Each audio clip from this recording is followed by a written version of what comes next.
world was turned upside down at the age of 8 when married to the plaintiff's mother. However, you're certain that you are not her father. She pointed him out in the phone book. Yes, Your Honor. Why is his name on my birth certificate? Why did he sign his rights away? I can see it's still affecting you, even as an adult woman. I had nothing to do with putting my name on her birth certificate. Child born within a marriage is presumed to be the husband's child. But even in that moment at the hospital, I wasn't there because she did deserve to have a father. It's not her fault who her mother is. But during that time, you say she was unfaithful. Yes, Your Honor, she was. Not only she was unfaithful, she asked me for a threesome. Sometimes the truth comes quietly in a sealed envelope.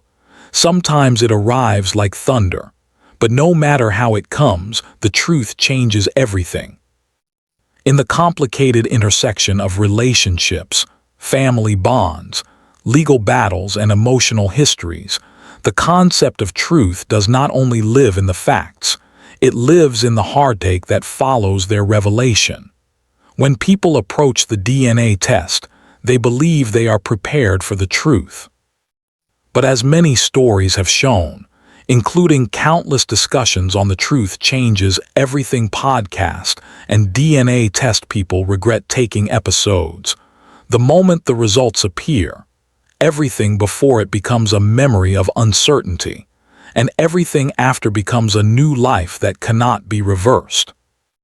In the chambers of family law, especially under the guiding voice of Judge Lauren Lake, the courtroom becomes not just a place of legal procedure, but a window into the deep pain, confusion, betrayal, and longing that families carry. Each person arrives with their past, their fears, and their hopes. Some come seeking certainty, while others come seeking closure.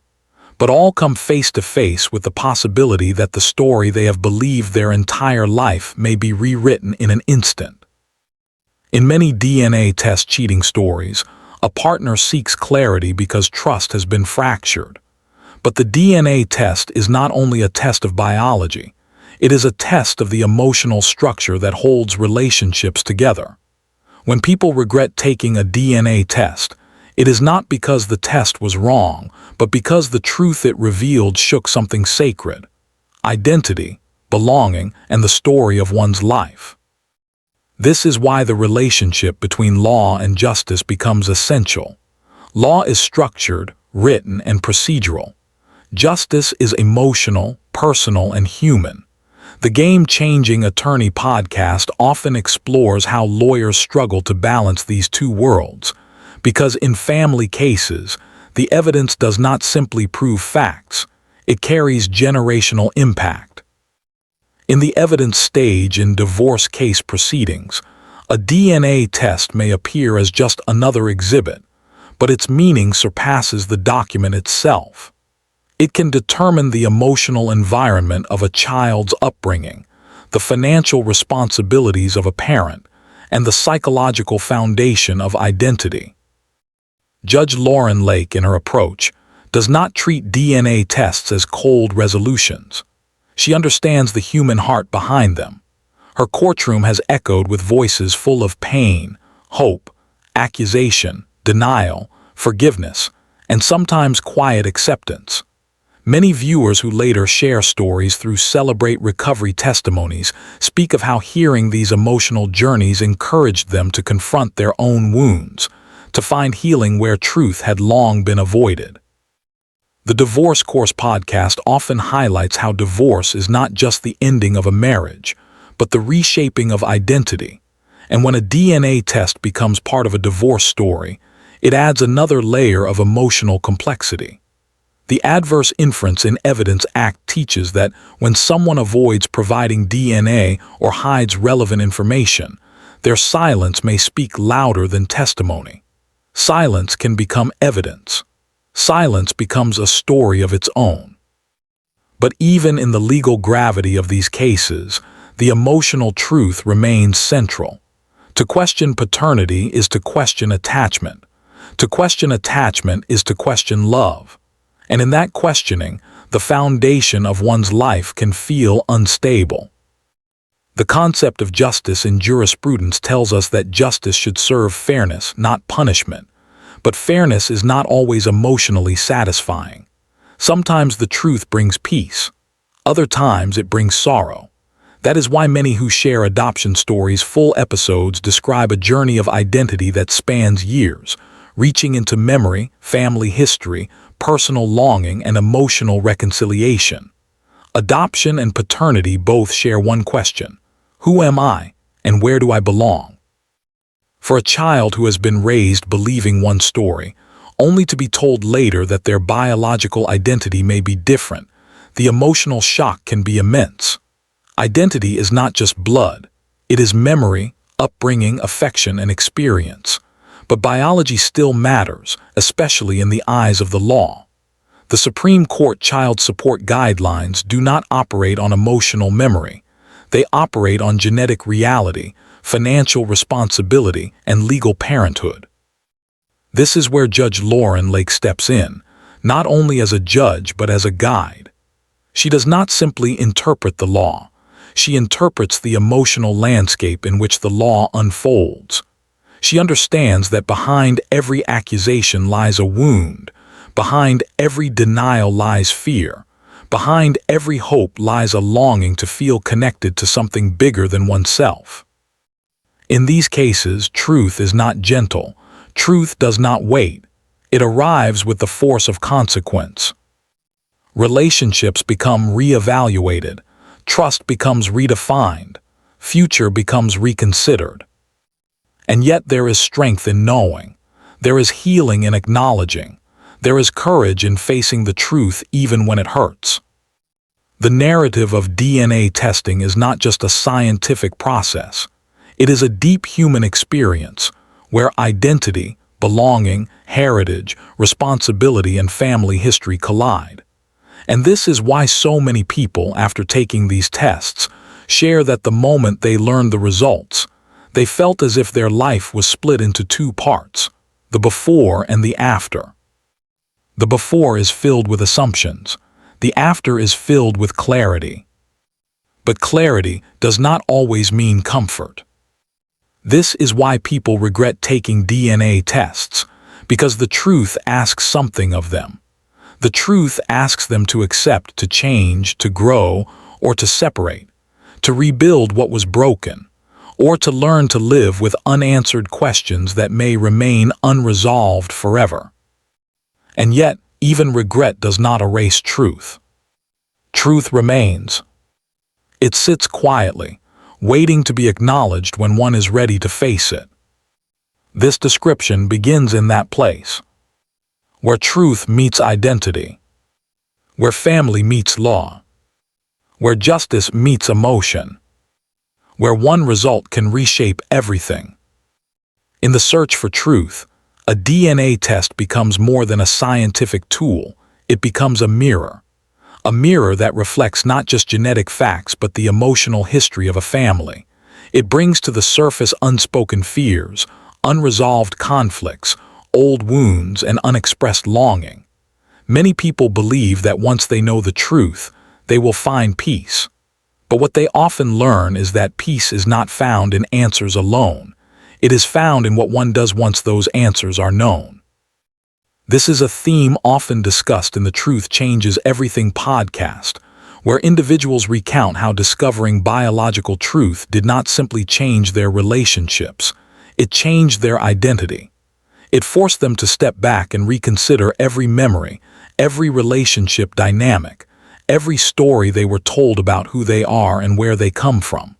For some, the truth brought clarity and belonging. For others, it brought heartbreak and emotional disorientation. In courtrooms overseen by Judge Lauren Lake, these emotional realities cannot be ignored. She often emphasizes that the courtroom is not just a place to determine who the biological parent is, but to understand how that truth will shape the emotional lives of everyone involved.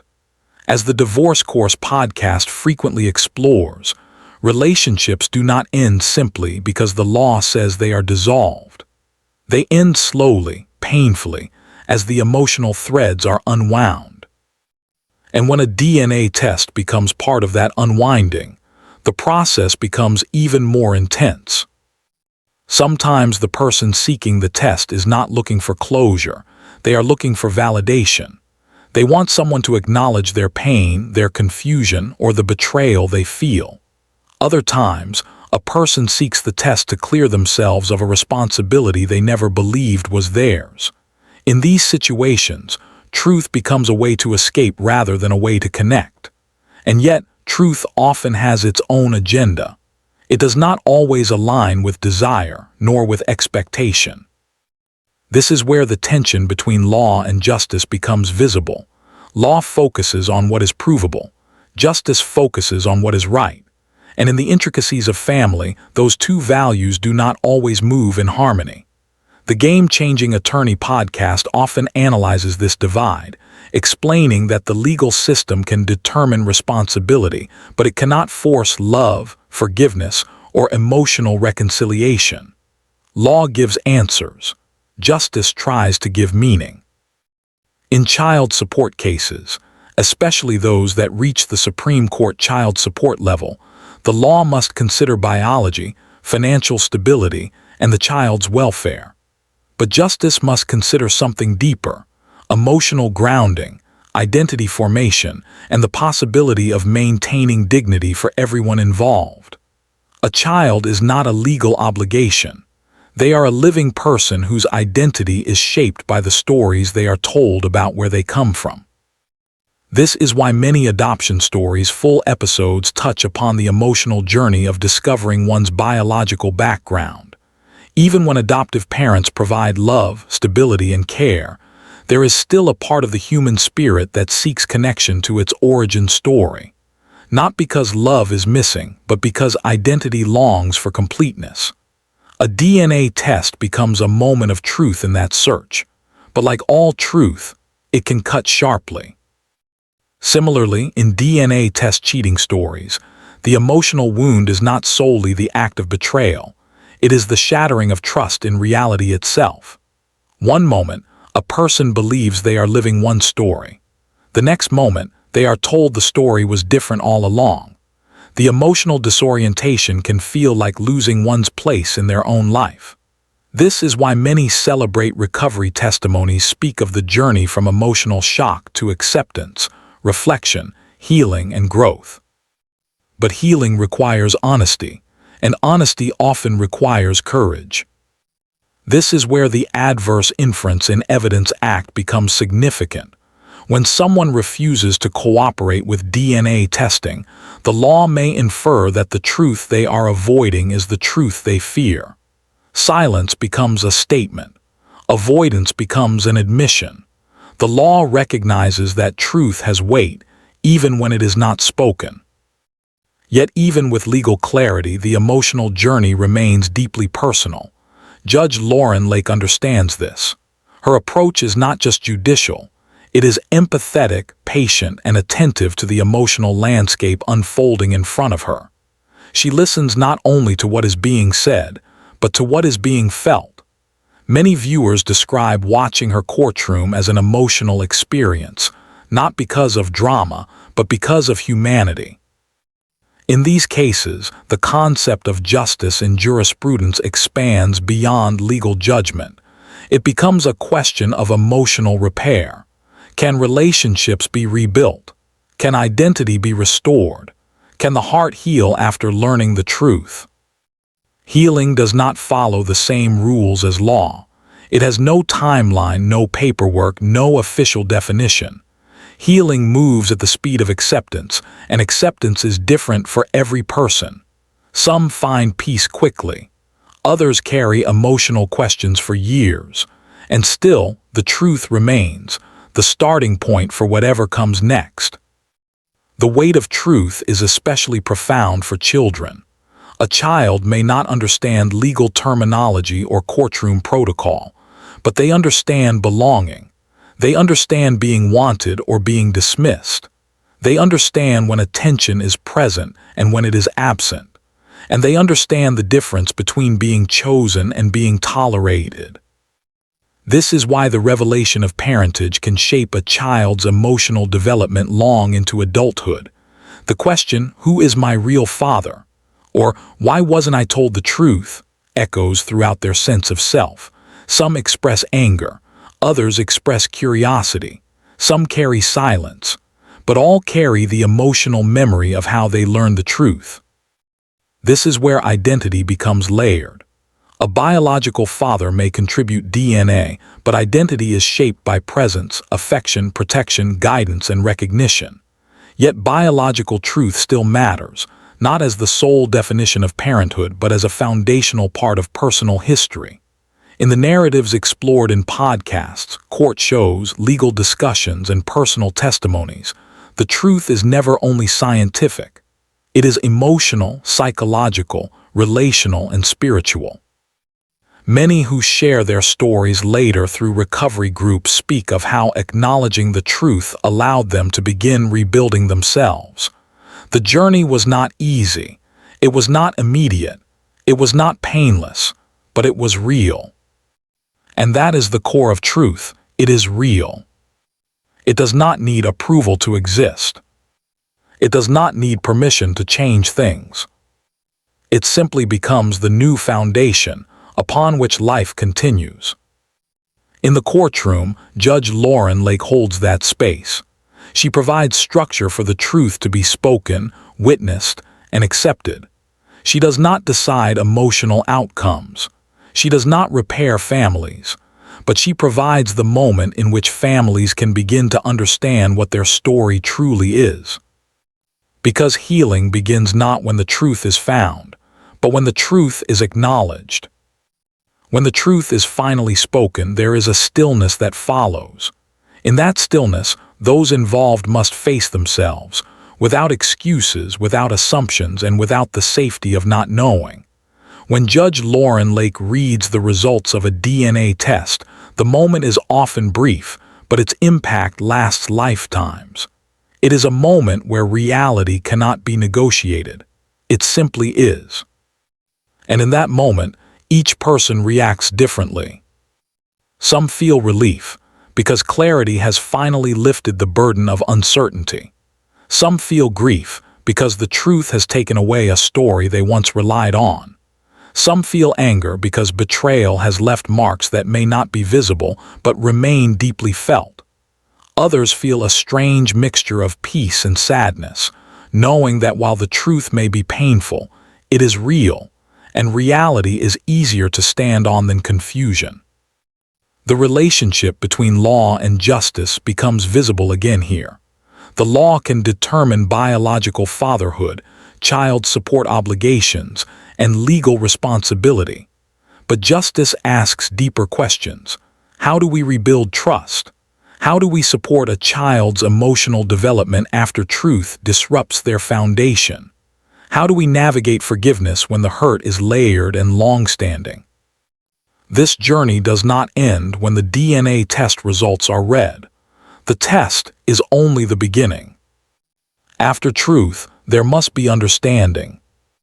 After understanding, there must be acceptance. After acceptance, there may be healing. But healing is not guaranteed. It requires willingness. Families often learn that the truth changes everything, not because it destroys what existed, but because it forces what was hidden into the open. And once something is seen, it cannot be unseen. Stories must be rewritten. Identity must be re-examined. Relationships must be redefined. The concept of justice in jurisprudence reminds us that justice is not simply about proving facts. It is about restoring balance, and restoration takes time. It takes reflection. It takes courage. This is why many people, after experiencing the emotional storms of paternity revelations, eventually share their journeys through Celebrate Recovery testimonies. They speak of how they learned to face painful truths without letting those truths define their future. They speak of the process of letting go, not to forget, but to move forward. They speak of forgiveness, not to excuse, but to free themselves. Healing is not about erasing the past. Healing is about learning to live with it in peace. In many adoption stories' full episodes, individuals express that their understanding of family expanded when they realized that love can come from many sources, that biology is a beginning, not a limitation, that identity can hold many meanings without contradiction. A person can have two histories, one of birth and one of upbringing. Both are real, both matter. Similarly, those who share DNA test cheating stories often learn that the wound was not only the betrayal itself, but the shattering of the narrative they had built around their relationship. Rebuilding identity after that requires not only truth, but compassion for oneself and for others. This is why the work of judges like Lauren Lake matters deeply. She does not simply apply the law, she honors the humanity behind the law. She understands that family is not only determined by court orders, legal definitions, or genetic evidence. Family is formed through memory, connection, sacrifice, care, and emotional presence. But she also knows that the truth matters, because building family on a foundation of uncertainty weakens everything built upon it. In child support cases, when matters escalate to Supreme Court Child Support Review, the law must make decisions that prioritize the well-being of the child. But the emotional dimension remains. A child deserves not only financial support, but emotional recognition, acknowledgement of identity, a place of belonging. The Divorce Course podcast often highlights how divorce is not the end of a relationship. It is the transformation of one. Co-parenting requires maturity, patience, clarity, and a willingness to put the child's emotional well-being above personal conflict. And when DNA results shift the foundation of co-parenting, the adults must learn to adapt. They must learn to speak with respect, even when hurt remains. They must learn to listen, even when they disagree. They must learn to show up, even when history is complicated. The truth does not provide comfort, it provides direction. The question then becomes, what will you do with the truth you now hold? Some choose to walk away, unable to face the emotional weight of acknowledgement. Others choose to step forward, ready to build something new, even if the beginning is fragile, uncertain, or painful. The strongest stories are those where individuals choose growth. Where a father, upon learning he is biologically connected, begins to show up with intention. Where a mother, upon acknowledging past mistakes, chooses transparency and accountability. Where a child, upon learning the truth, learns to hold complexity in their identity without letting it break their sense of self. Where families, even after rupture, choose healing over blame. These journeys are not perfect.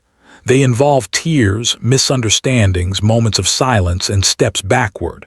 But they also involve moments of connection, quiet, real, meaningful, the kind that allows life to continue with purpose. The truth is powerful not because it controls the future, but because it frees the past. Once the truth is known, a person is no longer living in uncertainty. They are living in clarity, and clarity gives direction. In the end, a DNA test is not about proving who someone is. It is about understanding how their life came to be. It is about acknowledging the threads that tie identity together. It is about facing the parts of one's story that have remained in shadow. And when the truth is spoken, no matter how difficult, life continues. Different, yes, but honest, clear, grounded. Because no matter how heavy the truth feels when it arrives, it is always lighter than the weight of not knowing. The truth changes everything, but it also makes everything real.